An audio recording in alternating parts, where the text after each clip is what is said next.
Aucune œuvre, lorsque vous débutez, n'est parfaite. Avec le temps, on essaie de la parfaire. C'était pas parfait, mais déjà, ça nous a permis de nous organiser, de nous mettre ensemble, de travailler ensemble. Et le préfet maritime, qui est un peu le chef d'orchestre, on travaille avec, je crois, une quinzaine de ministères sur les 21 que nous avons. Je crois 21, c'est bien ça, hein, 21 ministères. En plus des ministères, nous travaillons avec les organisations de la société civile, les ONG, les partenaires techniques et financiers. Voilà. Donc, le petit maritime. Alors, nous travaillons pas directement avec les ministères, mais avec les directions de ces ministères-là qui interviennent en mer. Quand je prends l'exemple du MAEP, par exemple, c'est la direction des pêches, la direction de la pollution halieutique. Quand je prends le ministère de l'Environnement, ben c'est la DGEC, la direction générale de l'environnement et du climat. C'est aussi la DAPMF, la direction des affaires portuaires, maritimes et fluviales lagunaires. C'est aussi les eaux et forêts, etc., etc.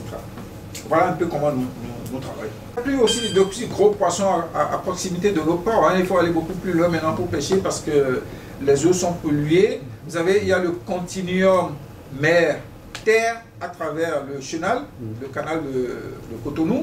Donc quand la mer monte, il y a plein de déchets qui entrent.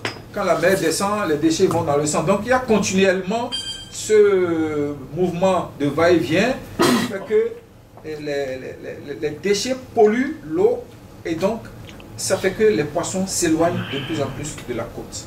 Donc nous devons lutter contre la pollution si nous voulons continuer de manger des poissons aussi gros.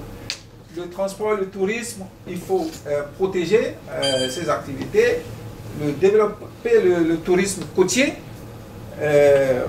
lutter contre le trafic d'armes et le trafic de stupéfiants, gérer au mieux les ressources dans le cadre du développement durable. Aujourd'hui, nous avons des ressources, mais si nous gérons mal, ça ne nous garantit pas que demain, nos enfants, nos petits-enfants, nos arrière-petits-enfants auront encore accès à ces ressources-là. Ensuite, le droit de la navigation et la juridiction. Ça veut dire que depuis ce centre-là, nous pouvons recevoir l'appel de détresse d'un navire partout dans le monde.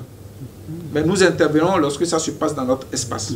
Et il y a une veille permanente, H24. Suivant. Alors voilà un aperçu de la salle de contrôle que nous allons visiter tout à l'heure.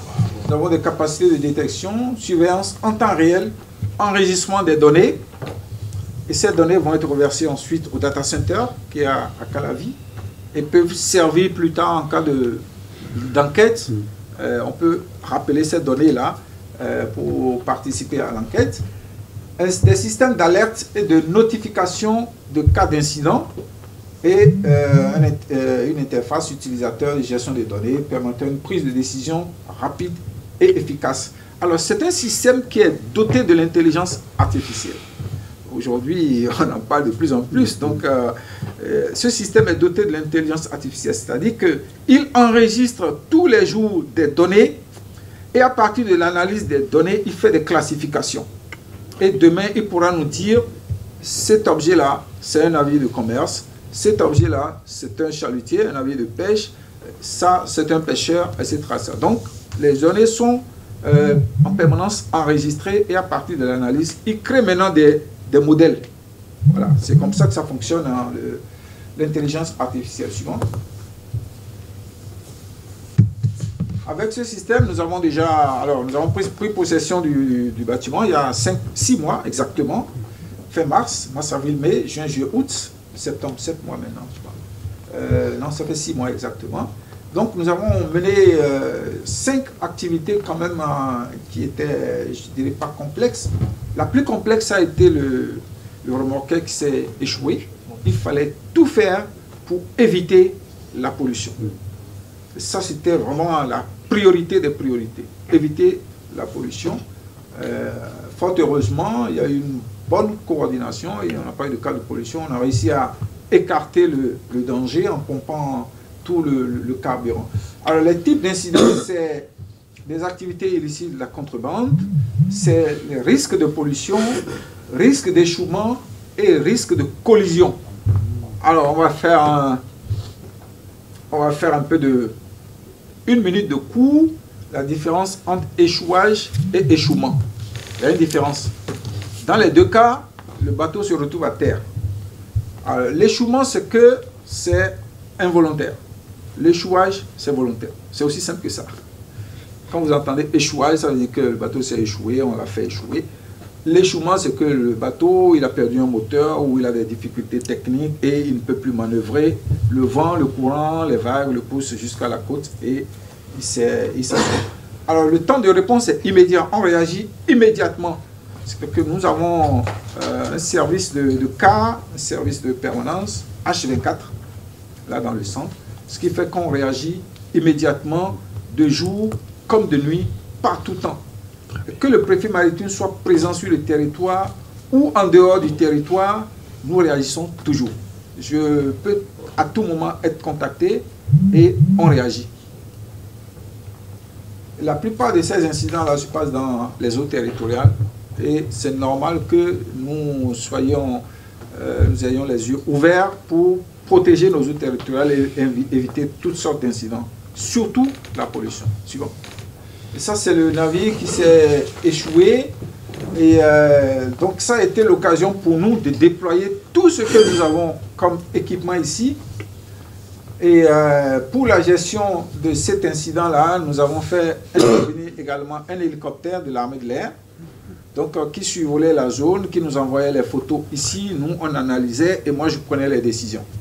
Alors, comment nous avons travaillé, ça a été vraiment une très bonne coordination entre l'armée de l'air, la police républicaine, la marine nationale, l'ABE, l'agence béninoise pour l'environnement, la direction générale de l'environnement et du climat, dépôt pétrolier du Bénin. Donc vraiment, tous les acteurs étaient mobilisés parce que l'objectif et la priorité, c'était éviter toute forme de pollution marine. Et ici, nous avons déployé, ce système est doté également d'un radar de détection d'hydrocarbures. Et pour la première fois, nous l'avons déployé. Ça a très très bien fonctionné. C'est ça qui nous donne les pâtés oranges que vous voyez là. Ça, c'est la nappe de gasoil qui se déplaçait. Et plein de gens m'appelaient à Fidiocep pour me dire, mais monsieur le préfet m'a dit, bah, je sens l'odeur de gasoil, qu'est-ce qui se passe et tout ça, voilà. Donc, il y a eu un peu de pollution de l'air, mais ça s'est évaporé au bout d'un certain temps. Et donc, on voyait ici, à partir des airs, hein, de l'hélicoptère, vous voyez tout ce qui est en jaune, encadré en jaune. Voilà, c'est la nappe d'hydrocarbures, donc de gasoil, qui avait commencé par s'éparpiller. Et c'est ça qui s'est retrouvé ici. Et nous, on suivait ici en permanence pour éviter que ça n'entre à l'intérieur du port autonome de Cotonou. Voilà. Et donc, on pouvait anticiper et prendre des mesures qui s'imposaient. Donc, pour la gestion de cette crise-là, et ça, c'est vraiment une crise réelle, et c'était un dimanche, malgré que ce soit un dimanche, mais tout le monde était mobilisé. Il y avait du monde sur la plage. Donc, il y a eu une bonne coordination avec la Marine nationale, coordination inter-agence préfecture maritime, Marine nationale, armée de l'air, port autonome de Cotonou, la société chinoise WAPCO, il y en a beaucoup d'autres, hein, pour écarter tout risque de pollution et un bon suivi des nappes d'hydrocarbures par le radar de détection d'hydrocarbures. Je crois que j'en aurai terminé. Suivant. Et nous allons descendre. Donc, si vous avez des questions, je vais vous laisser la parole. Si vous avez des questions, quelques éclaircissements. Au 19e siècle, déjà, c'est Walter Raleigh. Il avait tout dit. C'est un politologue, un homme politique, un philosophe. Enfin, il avait plusieurs casquettes. Qui tient la mer, tient le commerce du monde. Qui tient le commerce, tient la richesse. Qui tient la richesse du monde, tient le monde lui-même. Wow. Tout est là. Il avait tout dit.